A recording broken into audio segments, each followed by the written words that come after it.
I'm so pleased to help welcome to our stage Miss Margo Boster. Welcome. Well, thank you, April. I'm so happy to be here with you today. I know that we're going to have a great conversation because this is so much of what we love to talk about and share with our audiences, all of the tips and tricks of navigating this stressful world in a successful way. So let's start by sharing more about yourself so the audience can get to know you more. Okay, thank you. As you said, I'm an executive coach, and I'm also a mentor coach, which means I help other coaches learn how to coach. And I'm a yogi and the author of the book Mindfully Successful. So I'm a former techie. I used to work in information technology. And about 15 years ago, I decided I could have a much greater impact in working with the leaders rather than just the technology. So I made the transition from techie to executive coach. Oh, techie to executive coach. Now, that is a big transition, but let's talk a little bit more about the yogi aspect of that. Was that a huge influence to you going in that other direction? Oh, absolutely. And actually, my intro to yoga was because of a traumatic life event. I had a head-on car collision when I was 30 and broke my back, had a lot of injuries, both physically and emotionally. And so as I was physically recovering from that, I was looking for something. I tried weight training, I tried qigong, I tried all kinds of things to fix me. And I stumbled on a yoga studio, and it was perfect. It was the wholeness of accepting where I was and who I was, and recognizing that yoga was not about being flexible or strong or, having a cute butt or standing on your head. It was really about the unity, the togetherness. And so I took yoga classes regularly for about 10 years. And then I wanted to deepen my practice. And so I went to yoga teacher training and spent a year immersed in the philosophy, the physical aspects, the breath work, the meditation. And it was pivotal and transformative in my life. I would love to know from your perspective, how does that give you advantage in corporate training and, the way that we lead and guide other people, a classroom of people, so to speak, that aren't necessarily on the floor doing poses, right? So it's a Right. totally different dynamic. How has that given you a different advantage in leading that way? Well, I think there's a couple of things. One is what you learn, what I learned on the mat really does apply to the office, to the corporate world. The first thing is in a yoga pose, if you're doing the physical poses, if you're pushing and stretching or forcing yourself into the pose, you're only hurting yourself. And so you learn how to be engaged and relaxed.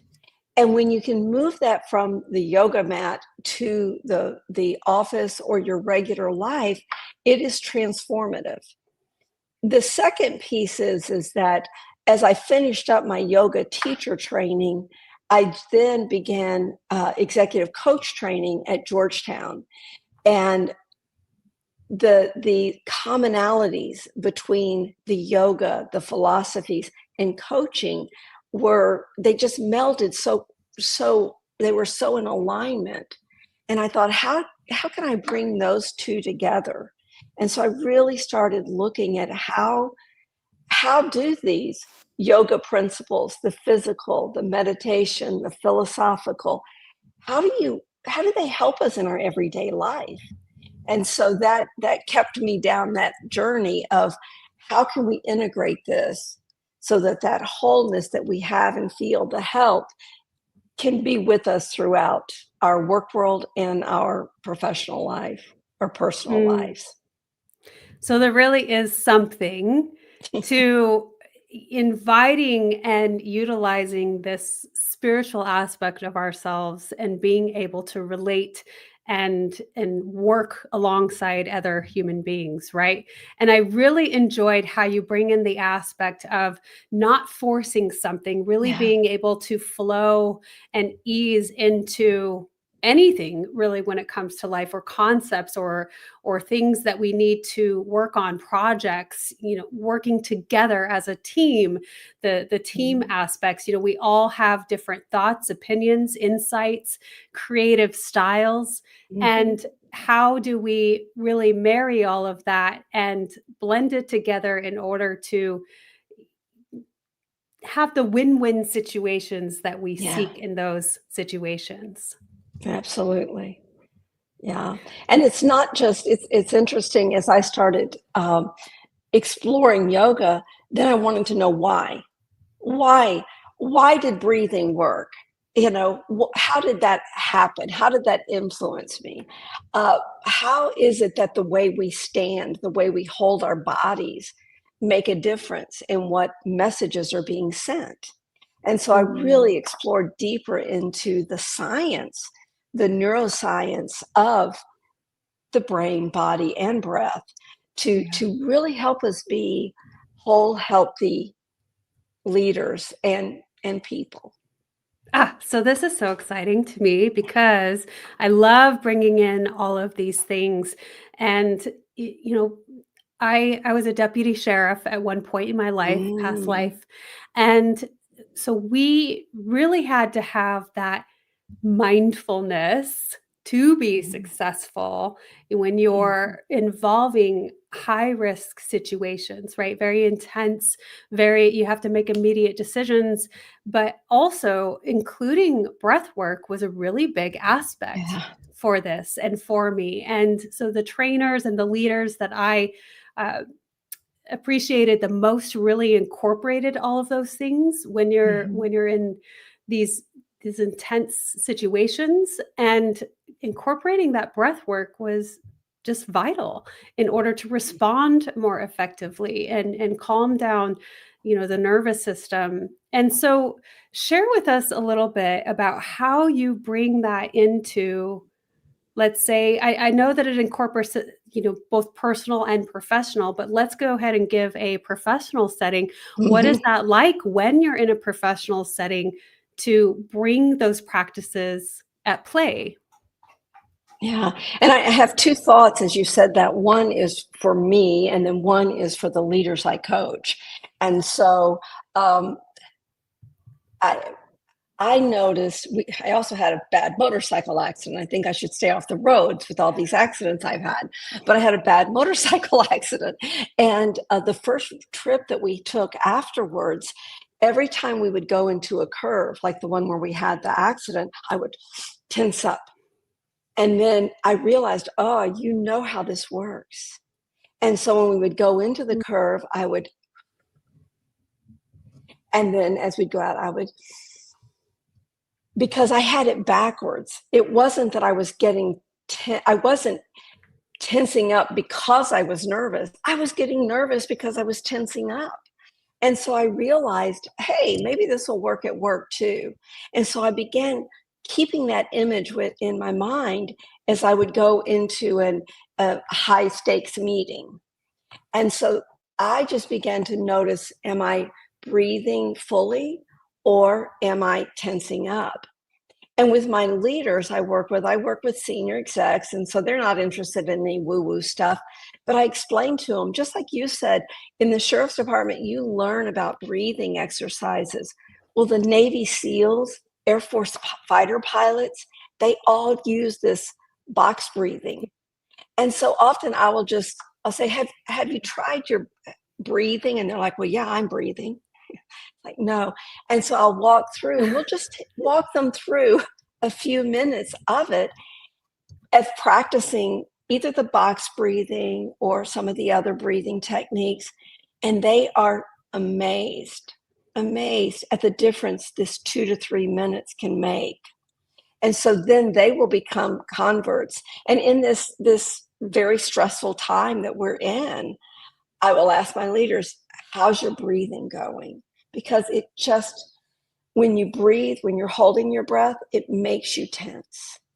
When you fully exhale and inhale, it tells your body everything's okay. You can relax. Do you know the statistics on how often we're not breathing? I mean, I don't know on the top of the Yeah, head, but it is very, very high that most of us just aren't really breathing. right, And it's fascinating that we have to remind ourselves to breathe, to take a breath. And not only that, but that there's a more substantial way to yeah, breathe, breathing in those belly breaths and not in the upper aspects right. of the body. And so, and it's hilarious to me sometimes how we really have to shift our wording in order to relate to so many people in certain career fields. Because it's being spoken of more and more now to be mindful, to Mhm. incorporating breath work in order to calm ourselves down or what have you. But we really have to bring in other examples, like you said, in order to relate with people, or to say, hey, guess what, the Navy SEALs do this, let's try it. So what are some experiences that you've had where you really had a successful moment in relation or with explaining all of these tips to utilize? Yeah. Well, one thing I in the book is I wanted to explain the science behind it because I'm naturally a little bit of a skeptic. Okay, but tell me why it works. And so that's why I bring in the science behind it is, how the autonomic nervous system and how we're working, and when we're breathing from the upper chest, we're sending the message to our body we're in danger. And so if we can inhale fully and exhale fully, you're going to take a breath in, but we often forget to exhale. So in the leaders that I work with, I think that if I think about one individual, Pat, and they tended to be very intense, and their job had high consequences. And so I suggested that they begin using what I call it's alternative nostril breathing, which looks a little funny, but it really does regulate the body. And now they will talk about how I went into this meeting and I did the alternative nostril breathing and I was able to think more clearly. I hear that story all the time, and it doesn't have to be the alternative nostril breathing. It may be the box breathing. It may be, 447. But once people understand that it's not woo woo, it's not just ideas, that while you can't consciously control what's happening in your brain, you can't consciously control how fast your heart's beating. You have the power with your breath. You can control your blood pressure, your heart rate. And once people understand that, it's like they suddenly want to participate in this secret sauce, this magic superpower that they have.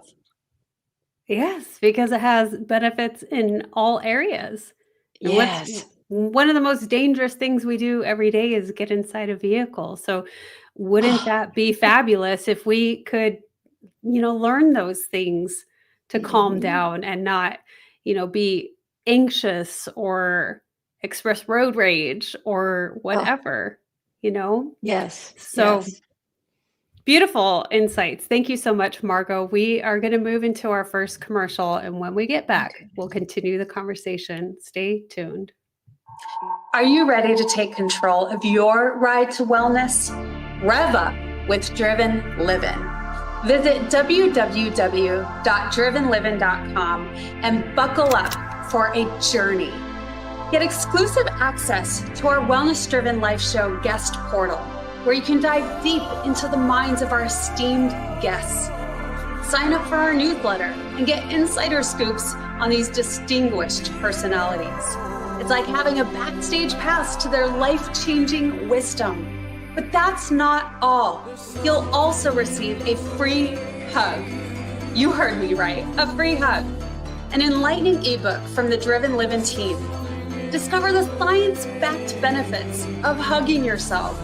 It's a fill-up for your wellness tank. Because at Driven Living, we believe in fueling your journey to wellness, both physically and psychologically. So what are you waiting for? Visit www.drivenliving.com today.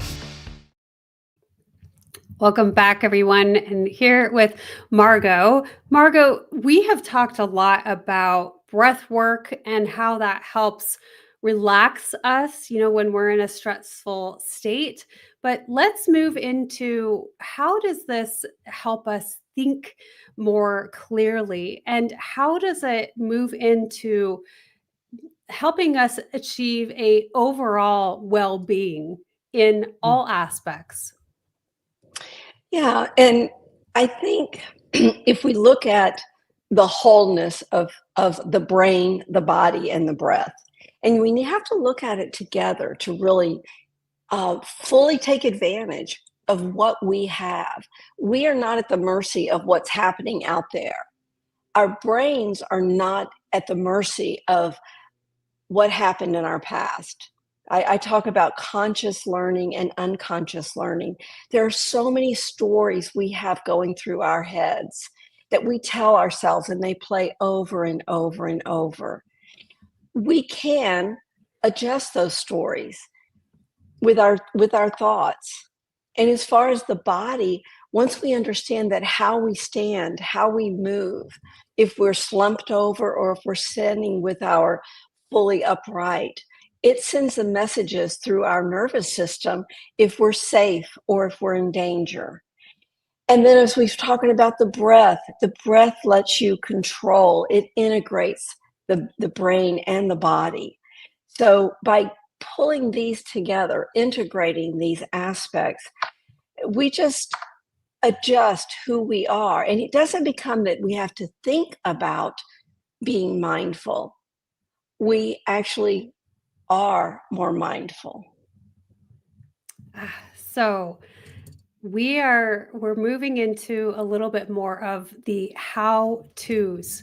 I love the thought of just simple adjustments to stance. And I think that we, just like our brains are constantly replaying all of these things, our bodies react to that because they're responding to all of those thoughts. And so if we can just notice how we're sitting, notice how we're standing, and all of those little things, are we leaning? Are we kind of, just like being tired or slumped, and just become aware of that and make those subtle changes, how that really changes the brain right away. And so it goes into a different thought process and begins responding differently. Yes, absolutely. So what are some of the things that you share with your audience that really helps them remember to remember? Yeah, well, I do start with the breath. I encourage people is when they get to work, when they drive into the garage at work, before you hop out and go into the office, set your timer for 3 minutes. 3 minutes, and breathe. It helps you to reset. And then at the end of the day, either before you're driving home or as you pull into your house, again, 3 minutes. And this simple 3 minutes is giving you the reset. And it's not just calming you at the time, it is physically changing what's happening. The second thing that I'm a huge proponent on is meditation. Meditation changes the brain, the patterns of your brain. And that is a way that you can become less reactive. Your emotional brain is more moderated. It's going to always do its job. And then the third is the body. There are certain, I tend to call on yoga poses. There are yoga poses you can do when you're wanting to feel stronger. You can do standing poses. There are poses you can do when you want to feel more humility, like forward bends. There are poses to do when you want to speak more clearly. If you're going to do a presentation on stage, I always suggest do your chest openers, because when you're opening your chest, you are actually activating your throat and you're sending a message to your nervous system. Everything's safe. I am strong. And so there are different poses that people can do.